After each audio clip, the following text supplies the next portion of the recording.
కాంచన శివన్నారాయణ ఇంటికి వచ్చేసి జోష్నకి ఆ గౌతమ్ గాడితో పెళ్లి చేయవద్దు, వాడు మంచివాడు కాదు అని చెప్పేసి అయితే అంటూ ఉంటుంది.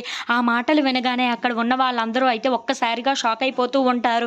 ఇంతలో అక్కడ ఉన్న సుమిత్ర మాత్రం, ఏంటి వదిన నువ్వు ఇలా మాట్లాడుతున్నావు, దీప నిన్ను కూడా మార్చేసిందా ఏంటా అని చెప్పేసి అయితే అడుగుతూ ఉంటుంది. ఆ మాటలు వినగానే అక్కడ ఉన్న కాంచన అయితే ఒక్కసారిగా షాక్ అయిపోతూ ఉంటుంది.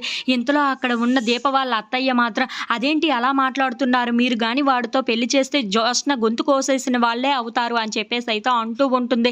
ఇంతలో అక్కడ ఉన్న శివనారాయణ మాత్రం, నువ్వు కార్తీక్కి ఎప్పుడు మరొక పెళ్లి చేశావో అప్పుడే నా మనవరాలు గొంతు కోసేసావు నువ్వు, అలాంటిది ఇప్పుడు నువ్వు నాతో ఇలా మాట్లాడుతున్నావా అని చెప్పేసి అయితే అంటూ ఉంటాడు. ఆ మాటలు వినగానే అక్కడ ఉన్న కాంచన మాత్రం, నాన్న నేను చెప్పేది కాస్త వినండి, వాడు మంచివాడు కాదు, ఎందరో అమ్మాయిల్ని మోసం చేశాడు, అలాంటి వాడితో జోష్నకు పెళ్లి చేయడం మంచిది కాదు, మిమ్మల్ని బ్రతిమలాడుకుంటున్నాను, వద్దు మీరు ఇలా చేయవద్దు, మళ్ళీ పెళ్లి సంబంధం కలుపుకుంటున్నారన్న విషయం తెలిసే నేను ఇక్కడికి వచ్చాను, మీరు ఎప్పటికీ అలా చెయ్యొద్దు నాన్న, మీకు చేతులు జోడించి దండం పెడుతున్నాను అని చెప్పేసి అయితే అంటూ ఉంటుంది. ఆ మాటలు వినగానే అక్కడ ఉన్న వాళ్ళ నాన్న మాత్రం, నువ్వు నాతో ఇలా మాట్లాడవలసిన అవసరం లేదు, మాకు ఏం చెయ్యాలో జోష్నకి ఏది మంచిదో అన్నీ మాకు బాగా తెలుసు అని చెప్పేసి అయితే అంటూ ఉంటాడు.